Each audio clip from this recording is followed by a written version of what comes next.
इस बीच केंद्रीय मंत्री किरेन रिजिजू ने अपने एक आर्टिकल में जम्मू कश्मीर के भारत में विलय पर पूर्व प्रधानमंत्री जवाहरलाल नेहरू की 5 गलतियां गिनवाई। उन्होंने जम्मू कश्मीर के भारत में विलय की 75वीं वर्षगांठ पर एक आर्टिकल लिखा और भारत के पहले प्रधानमंत्री जवाहरलाल नेहरू की 5 गलतियां गिनवाई। उन्होंने ऐतिहासिक दस्तावेजों में लिखी बातों के आधार पर पूर्व पीएम नेहरू की कश्मीर पॉलिसी पर सवाल उठाए और पीओके की समस्या के लिए उन्हें जिम्मेदार ठहराया। यही नहीं, रिजिजू ने दावा किया कि जो गलतियां 75 साल पहले हुई उन्हें अब सुधारा जा रहा है। जो 75 साल पहले पंडित जवाहरलाल नेहरू जी ने जो गलतियां की उसको मोदी जी ने ठीक किया है। किरेन रिजिजू ने नेहरू पर आरोप लगाया कि उन्होंने जानबूझकर कश्मीर के भारत में विलय को लटकाए रखा, जबकि कश्मीर के तब के राजा हरि सिंह इसके लिए तैयार थे।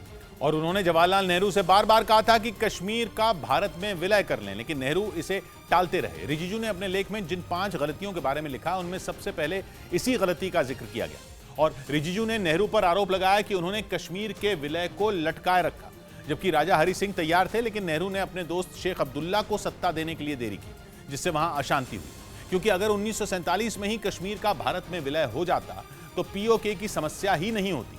इसके अलावा रिजिजू ने लिखा कि कश्मीर का भारत में वैसे ही विलय होना चाहिए था जैसे बाकी रियासतों का हुआ था, लेकिन जवाहरलाल नेहरू ने उसके विलय को अंतरिम करार दिया।